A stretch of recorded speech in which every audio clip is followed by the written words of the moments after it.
Hello, Dr. James Bogash, expert in health and longevity, and as a practicing chiropractor who sees vertigo patients on a relatively regular basis, this particular study really kind of hit home, and I'm going to add to what the researchers found. So basically, if you go, now we're talking about benign positional vertigo. So some examples could be you roll over in bed and your head starts to spin and it calms down 10, 20, 30 seconds, that dizziness goes away. And so like moving your head position is usually what triggers benign positional vertigo. There are other types of vertigo, like when you stand up and the room starts to spin, that's more related to blood pressure. There are scary ones that are related to tumors. There's a lot of different things that can cause dizziness, but benign positional vertigo is a big player. Another cause of vertigo is cervicogenic vertigo, or other words, dizziness coming from the receptors of your neck, because input for where we are in space comes from our eyes, ears, and neck. Because, if we close our eyes, our ears can tell us where we are, but our neck has to say, oh yeah, we're bent. We're good here. But if the signals coming from the neck are off kilter, then the ears and eyes don't know that we're bent. So all of these have to jive. That's why closing your eyes can bring out dizziness in some people because you're losing one input. That's why neck problems can contribute to vertigo, and middle ear problems. That can be fluid retention, but also something called canalith stones.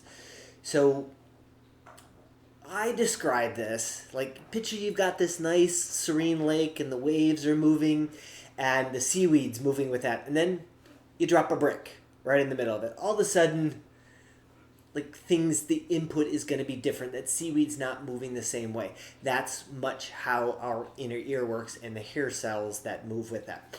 So one of the things we can do is something called canalith repositioning maneuver, or CRM. And principle, like the most well-known is Epleys maneuver. Used to be that there were clinics associated with this and you'd have to go. Well, now they're all over YouTube, and there's some really good Epleys maneuvers on there. And it's kind of like, I envision it, for those of you old enough to remember those marble games where you've got the two handles and you need to guide this marble through. That's how I picture Epleys maneuver, where you kind of lie on your side and then back, and there's certain positions you go through as you kind of jog those stones back into where they're not creating a problem.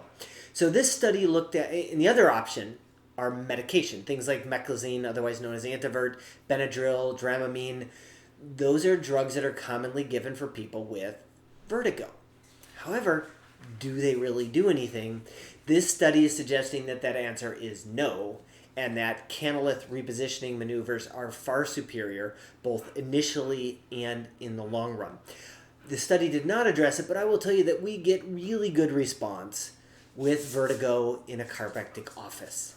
I've had lots of stories over the years, people who were on disability for vertigo, that literally in 2 visits that vertigo's gone, and yet traditional neurology doesn't necessarily recognize that that's a thing. So this particular patient was never taken off of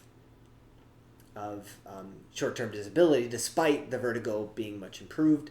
So the 2 tips are looking at the Epleys maneuver. That's easy enough to find on the YouTube, has lots of videos for that. And then seeing your local chiropractor. I think it's a really important factor in vertigo. And generally those responses are very good, and they should happen quickly. That's not 3 times a week for 10 weeks. This is 1 or 2 visits. You should notice a pretty drastic improvement in your vertigo. As always, I'll post a link to this particular study in the description. Make sure you like this video, share it with somebody who you think needs the information, and subscribe to the channel.